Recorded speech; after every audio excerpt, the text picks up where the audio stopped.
Ahoj, dneska jdu připravovat měsíčkovou mast. Dělám to velmi často, obecně mastičky vyrábím často. Teď jsem se rozhodla vám to natočit, protože měsíčková mast je vlastně jedna z nejoblíbenějších, nejvíc oblíbená mast, protože má úžasné účinky, o kterých si povíme. Mám tady připravený měsíček, který se louhuje už možná 2 měsíce, louhuju v jojobovém oleji. Měsíček vám takhle ukážu, kdo nezná. Teď jsem vyběhla na zahrádku, jsem si utrhla tady měsíček, je bylina, rostlina, květina. Jednak bylina je krásná a jednak roste sama. Kdo má jenom trošku málo pozemku, určitě zná, protože se vysemenuje sama. A je to krásná bylinka, krásná rostlina a má vlastně skvělé účinky jednak do mastiček, ale i jednak ve výluhu, v čajích. Má výrazně protizánětlivé účinky, je antiseptická, což nám v té masti bude velice pomáhat. Mám ji naloženou o květní plátky, jsem si naložila takhle do jojobového oleje, nechala na teplejším místě a v chladu.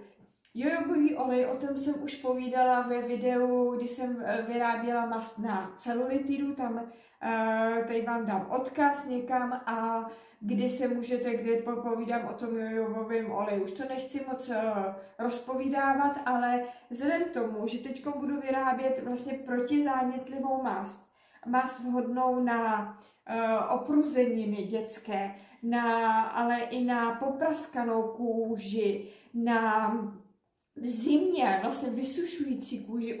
U mě třeba od té doby, co já používám ty moje masti, které základ je většinou z bambuckého másla a oleje další, ale jojobový olej je právě, vlastně to jsem chtěla říct, že mě třeba nepraskají rty. Jo, je to skvělá tahleta kombinace, co budeme vyrábět, je vlastně, že ta pokožka se hydratuje, krásně zvláčňuje a vlastně nevysušuje se. Já mám velmi, velmi suchou pokožku. Vždycky jsem s tím měla problémy od té doby, co vyrábím si sama vlastní kosmetiku z kvalitních surovin. Nemám takový problémy. Prostě všechno se to krásně zhojilo. Občas jsem měla akné, teď vůbec. Ale hlavně ta suchá pokožka, suchý popraskaný rty až do krve.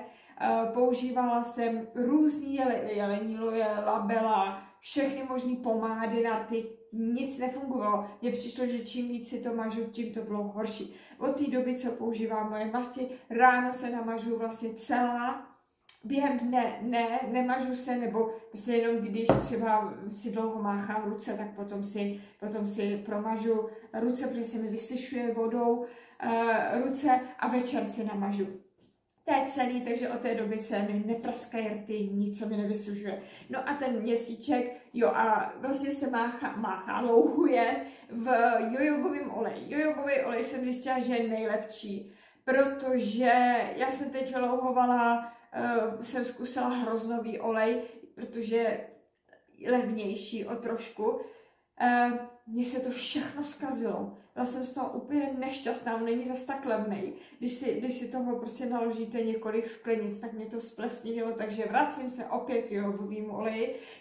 O jojobovém oleji jsem povídala, že on prostě nezžlukne, že on stabilizuje i ty oleje, které jsou teda velmi kvalitní, ale mají tendenci žluknout, tak když se to třeba dá půl na půl s jojobovým oleji, a tak on stabilizuje i ty oleje, které mají horší, nechci říct kvality, ale prostě musí být třeba v chladu, nebo prostě musí se dbát, kde ho uchovávat a rychlejší zpracování. Jo, my když do toho dáme ten jojobový olej, tak se nám prodlouží ta lhůta spotřeby, dejme tomu. Takže louhovat jojobovým oleji, už se k němu vracím. My tady budeme dělat vlastně antiseptickou mastičku protizánětlivou, takže to samý jojoba, on se říká olej, ale je to vosk, už jsem o tom mluvila, je to vosk, pochází z vyprahlých takových pouští ze severní Afriky, z Kalifornie, má drsné podmínky a je to houževnatá rostlina, která má houževnatý ten plod, to jádro a vlastně odolává jakýkoliv bakteriálnímu zatížení. Prostě je to skvělá věc. Jednak má vitamin E a vitamin A, který hydratuje, to samé bambucké máslo a další fytosteroly. Takže a to samý a měsíček také, jak jsem říkala, má protizánětlivé účinky, antiseptické účinky. Výluhy se dělají třeba, pokud máme bercový vředy nebo máme nějaký záněty na kůži, tak bych asi mastičku to potom, možná potom, až se to začne trošku hojit, ale z začátku dělá výluh klasicky, že přelejeme vodou. Já tady mám suchý ještě také rostlinky, ale vám chtěla ukázat také usušený, jak to vypadá, jo? Takhle čerstvý, takhle neusušený a takhle vypadá naložený. Krásně mi to zoranžovilo v tom jojobovém oleji. Tak, takže měsíček, jak je protizánětlivý, ten výluh, že se zaleje klasicky, když louhujeme byliny. Nesmí být vroucí voda, dejme tomu zhruba nějakých 80 stupňů, necháme louhovat taky zhruba 15 minut a můžeme to kloktat, pokud máme záněty mandlí nebo zánět v puse, nějaký zuby, můžeme to kloktat, můžeme při pokožku pokud máme něco na pokožce, nějaký záněty při nějakým kapesníčkem, nebo i do koupelí, pokud nás trápí záněty nějakého celého těla. Je to prostě úžasná bylinka a je jemná. Je jemná, používá se i pro děti. Tak snad jsem řekla všechno o tom měsíčku, nebo všechno. To důležité. A jo, a ty výluhy jsou taky, je to, pokud se pije čaj, my to tady budeme používat do masti, ale i ty výluhy z měsíčku jsou skvělý pro trávení, pro žlučník, harmonizuje celkově trávení, jo, je to proti průjmům, ale to se nechci úplně zabředávat, protože ten měsíček má široké využití, takže na zahrádce a úplně roste sám. Takže skvělá bylinka, kdo má byť malou zahrádku, tak doporučuji. Tak každopádně, ale dá se koupit v sušeném stavu v bylinkářství. Takže já se teď použiju celý ten výluh, protože budu dělat to bambucké máslo. Bambucké máslo, já to tady dám rozehřát, kupuju to v takovémhle stavu, dá se v e-shopech koupit různé množství. Já to tam dám celý, jo. Je to takové, je to hlavně nerafinované, bio, připravené, prostě je to v kvalitní stavu a takhle. Já ho dávám do vodní lázně, už ho tam celý dám. Mám tady, jinak používám takový jako hrnec. Dřív se z toho dělalo mlíko, nebo ještě se teď se dělá, že má dvoje dna, nebo dvě dna, mezi tím je voda. Tak to mám někde jinde, tady to nemám, takže se dá krásně pánev, do té se dá voda a kastrol, aby se to nepřipálilo. Pomalu se mi rozpouští to bambucké máslo. Tak já tam, až se mi to rozpustí, já tam dám, jednak mám vylouhovaný ten měsíček v oleji, ale dám tam i tyhle ty suchý. Tam mám jenom okvětní plátky, tady dám celý květy. Potom se to stejně bude slívat.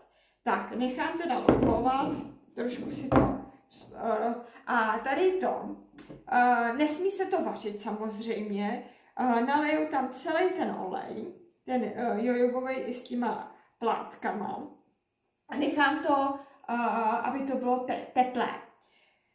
Potom to nechám zatuhnout, uvidím tu konzistenci, co mi to udělá to bambucké máslo s tím olejem. Je možné, že už tam nemusím nic přidávat, jo, pokud by to bylo příliš tuhé, tak tam musím ještě dolejt olej a pokud by to bylo naopak řídké na namazání, dává se tam včelí vosk. Taky už jsem to dělala, ale všechno si to ukážeme. Trošku včelího vosku, který se povaří a on nám utuhne tu mast. Tak, ale já to udělám několikrát, že to tak několikrát zahřeju, odstavím. Potom během dne to třeba 2x, 3x zahřeju a dělám to, pokud mě to tady nějak nepřekáží na plotně třeba 2-3 dny. Jo, aby se to v tom teple ještě více ten měsíček vylouhoval. Tak, krásně se mi to tady rozstává. A je to opravdu jako jednoduché, jo? Že jenom to nechám rozehřít a ono si to tam vylouhuje samo, respektive v tom oleji už se to louhovalo. Nechci tam nic jiného přidávat, někdy dodávám, ještě mám jako, vzhledem k tomu, že ten jogový olej má velké množství přirozený vitamínu A i E a bambucké máslo také. Nebudu tam přidávat žádný vitamin E. Někdy tam dávám trošku vitamínu E, který má zároveň konzervační účinky, jo. Ale tyhle to mám dva velmi kvalitní tuky, který už jsou i ten jogový olej, i to bambucké máslo, jsou to konzervanti, nebo sami o sobě, jak jsem říkala, ten jogový olej má prostě, nemá tendenci žluknout, a to samý bambucké máslo, jo? Že i kdyby jsme tu mastičku měli rok, tak to vydrží takhle domácí, jo, bez konzervantů. Prostě vydrží to, mám s tím zkušenosti, teď domazávám mastičky, které jsem dělala přesně před rokem. Že jich vždycky udělám hodně, mám to i pro přátele, pro sebe, pro celou rodinu. Tak, takže vaří se mi také voda v pánvice a tohle se pomaličku já to potom ukážu, jak se to rozehřelo. A to je celé, jo. Pak to odstavím a přes sítko sleju a to si tady všechno ukážeme. Ale já jsem chtěla ještě říct o tom bambuckém máslem. Je docela začíná být oblíbené, rozšířené, je to kvalitní, skvělá věc pro naši pokožku, ale myslím si, že málo se o něm ví, jak vzniká. Pochází z Afriky, z afrického keře, kde ten keř začíná plodit až po 50 letech, až když je mu 50 let a začíná zrát a plodit ty bobule, v kterých jsou 2 až 3 jádra a tam je ta surovina vhodná na to máslo. Plodí 200 let potom, pokud se nepokácí. Většina produkce pochází ze západní Afriky, respektive i hodně z Ghany. V Ghaně zaměstnává to v té Africe 16 milionů žen. Jako to je neuvěřitelné. Ale oni to dělají všechno ručně. Já jsem shlédla krátký film, byla jsem z toho úplně překvapená, jak se to dělá. Jak se to dělá v takových vlastně primitivních podmínkách, všechno v ruce na zemi. A velmi těžce. Já tady dám dolů v popiskách odkaz na to video. Zajímavý, doporučuji shlédnout. Oni ty ženy, ty plody sbírají pod stromama. Potom vlastně ho zdlouhavě zpracovávají. Oni to musí se sbírat, musí to vytřídit, musí to vysušit, musí to zase uvařit, potom zase vysušit, vytřídit, potom to ručně tlučou. Pak až to vytlučou, tak ono se musí to rozemlít, vzniká taková, ještě to opraží, pak to rozemelou, vzniká taková hnědá kaše a ručně to několik hodin vlastně hnětou, kdy se oddělí ty části, vlastně to máslo, který už je to máslo, plus nějaký zbytkový materiál, který se potom dává krmit zvířatům, anebo se to pálí, aby měli prostě oheň. A potom, jak jsem to říkala, oni se hněte, potom se to přes plátínko musí ještě nějak jako rozstřídit a potom ručně to vyloženě dávají do těch krabic. Jo, je to moc hezky udělaný a byla jsem překvapená, kolik práce, jaký těžký práce to je. A aby jsme měli 1 kilo bambuckého másla, potřebujeme 3 kila těch bobulí z toho keře a samozřejmě jejich velmi těžkou práci. Proto bych i dbala na to, co kupujeme, aby to bylo v biokvalitě. Já mám tady vyloženě, že to je fair trade potravina, že to je prostě, že si za to dostanu nějakou plnohodnotnou odměnu, že to je prostě v biokvalitě, že to je nerafinovaný. A je to prostě skvělá věc samozřejmě pro naši pokožku. Jo. Obsahuje vitamin E, vitamin A, jednak obsahuje kyselinu stearovou, olejovou a linolovou nebo palmitovou. To jsou prostě velmi kvalitní kyseliny a má taky fytosteroly a ty vlastně nám dávají to, že oni udělají takový film na pokožce a ta hydratovaná, no krásně se mi to tady, pardon, já se vám také ukážu, jak se to krásně, no a takhle to odstavím to a nechám to louhovat. Ono to zatuhne a uvidím, v jaký konzistenci to zatuhne a potom to zase zahřeju, buď s čelým voskem, anebo už to jenom sleju. Tak, ale chtěla jsem ještě dopovídat to bambucký máslo. No a ona, takže ponechává jemňoučký film, aby se ta hydratace zase aby zůstala uvnitř pokožky. Bambucký máslo je hodně mastný, ale dobře se vstřebává. Jako nevstřebává se jakože úplně okamžitě, jo? Že některý ty krémy, takový ty komerční, jestli se namažu a jsem úplně hned suchá, to tak není, ale vstřebává se dobře. Vlastně do těch úplně spodních pokožek, ale zároveň uzavře, ono neuzavře tak, že nemusíme se bát, kdo má třeba nějaký problémy s akné. Naopak, vlastně tady ten jogový olej, tady ta kombinace bambucký máslo a měsíček je úplně super vhodná třeba na aknózní pleť, protože jogový olej je vhodný pro všechny typy pleti. Jo, ten měsíček je antiseptický, antibakteriální. To samý ten jogový olej a i to bambucké máslo. A ještě má přirozený jogový olej, to je taky velmi bohatý zdroj vitamínu E a A. Má přirozený, jakmile tam je Ečko, tak má přirozený UV faktor. Udává se mezi 3 až 4 UV faktor přirozeně. Oba dva tuky. I ten jogový vosk vlastně a i to máslo. A vlastně on nám to Ačko i samo vlastně pomáhá nám, že ta pokožka se sama vzniká kolagen, jo, těma vitamína, které tam jsou. A neucpává pory. Ani jeden tuk, co tady mám, neucpává pory, takže proto je to vhodný i na to akné, nebo komu se dělají takový ty černý tečky, nemusí se bát. Je to odzkoušeno. Takže máme krém když to tak řeknu, od dětských prdílek až na naše, až proti vráskám, až na exematiky, univerzální krém a taky po operační jizvy. Skvělý jak měsíček, tak jogový olej, tak i bambucké máslo. Pokud máte čerstvou jizvu, nebo ne úplně čerstvou takovou tu, ale dá se, aby byla hezká. Jo, tady bych promazávala častěji než 2krát denně, promazávala bych kdykoliv bych šla kolem a ona se ta jizva krásně zacelí, krásně se s ní dá dělat. Takže já tady teď v tuhle chvíli mám hotovo. Nechám to tady pár dní louhovat tím, že to budu zahřívat, když půjdu kolem a ukážeme si vlastně, jak to vypadá. Ale to už jsem prostě udělala u té masti na celulitidu, kdy byl taky základ bambucké máslo. Ale ukážeme si tady měsíčkovou mast. Jo a ještě jsem chtěla, ta měsíčková mast nebude oranžová.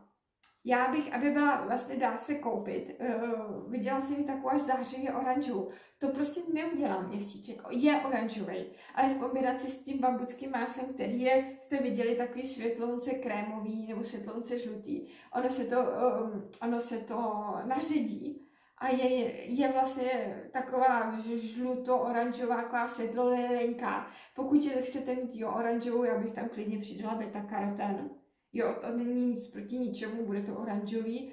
Já ho tady nemám. Myslela jsem, že poprvé vyrobím měsíčkovou mast, která bude oranžová, ale nemám ho tady. Takže bude zase přírodní, ale ukážeme si to tady. Já vám chci ukázat, jak to takhle vypadá zblízka. Jo, rozpustilo se to bambucké máslo a s tím jogovým olejem, kde jsem měla naložený ty okvětní plátky. Takhle jsem to asi 2 dny měla na plotně, respektive s tou pánvičkou a když jsem šla kolem, tak jsem to prostě jenom zahřála, takže třeba 5krát, 6krát jsem to zahřála. Tak, a teď to předsedím, sleju a jelikož stačilo by to slít do skleníček, jo, se sítkem. Já to chci vyšlehat, takže to sliju a dám to do ledničky. Jo, aby to tam trošičku schladlo. Zkoušela vzorek, jestli to utuhne, tak tohle jsem dala do ledničky. tak je to trošku tuší, tak jsem to ještě trošku zředila, že jo, je to z ledničky, ale když to nebudete dávat do ledničky, jak to také neutuhne. Takhle hodně, ale i tak to chci vyšlehat a na vyšlehání ono to vždycky utuhne, takže jsem to ještě zředila trochou oleje. Vosk jsem tam zatím nedávala, protože tuhý je to dost. Takže teď to sleji a dám to na chvíli do ledničky a pak to spolu vyšleháme. Tak jsem to nechala chvíli mimo ledničku, ten vzoreček, no a roztek se. Ale takže tam dám, teď jsem to slila. Mám to oranžový, protože jsem našla beta-karoten, tak jsem si tam dala trošku beta-karotenu. Ale jenom malinko tam dávejte, protože ono to trošilinku barví. Tak, rozpouštím to a dávám tam takhle pár kuliček včelího vosku. Zase to nepřehnat, nevím, no se to zředit může, no. Tak ještě tam dám 2-3 kuličky. Dá se zase koupit včelí vosk nebo v celku a pak se tam nastrojejte, protože ten včelí vosk se špatně rozpouští, dobrý. Jo, a má to velkou tuhost. Tak jo, takže teď to potřebuji rozpustit, jo, tady ty kuličky toho včelího mozku a jakmile to rozpustím, tak to nechám schladnout a pak to spolu vymixujeme. Tak, tady ukazuju, jak směs těch tuků, olejů stvrdla. Jo, tady, já si myslím, bylo to v ledničce. A kdyby se to mělo dát do skleničky, tak je to ještě málo. Jo, tak bych přidala ještě včelí vosk. Ale já to chci vyšlehat. Je dobrý to začít šlehat, když je to chvíli v lednici a ono to udělá tady takový jako tuší kraj podél. Nenechat to v té lednici úplně dlouho, i když já jsem to tady měla přes noc. Uvidíme. Takže v tomhle stavu to zkusím vyšlehat. A uvidíme, jestli to půjde. No, kdyby to bylo příliš tekutý, tak se to holt musí ještě zahřát a dát tam včelí vosk. Tak já už mám takhle vyšleháno, dokonce nalahvičkováno. Chtěla jsem udělat krátký video z toho hrnce, jak jsem šlehala, bohužel to prostě nebylo video, omylem jsem to vyfotila, no to jsem já a technika. Každopádně, myslím si, že také nalahvičkovaný, vidíte, je to krásně teda oranžový tím, že já jsem teda nakonec našla ten beta-karoten. Já vám ukážu tu konzistenci. Jo, je to takový jemňoučký a tady můžete vidět, že ono se to na té kůži pomalu jako roztápí, nebo pomalu, tak poměrně rychle. Jo, můžete si to dělat tuší, tím pádem více tam dát třeba toho včelího vosku, ale takhle je to takový lehoučký, jo, lehce se to natírá. Když je to tuší, já jsem tohle myslím dala z ledničky, jo, že už se to do toho hůř, ale furt je to jako pěkný. Někdy se to povede, že je to příliš tuhý a musí se to dloubat nechtem. Ale prostě to se vychytá potom, jo. Myslím si, že to je jako pěkný mastičky. Tak já to přepnu, je to nádherná barva. Úplně vlastně barva toho měsíčku. Ten beta-karoten stačí jenom malinka to na štěpínku malý lžičky, jo. Tak na mě. Tak, no a ten beta-karoten, ten nám vlastně hraje i do noty. Jsem ráda, že jsem ho nakonec našla. Je to prášek v takové malé lahvičce, dá se to zase koupit na e-shopu, který se dá štěpínek do té masti, do toho hrnce.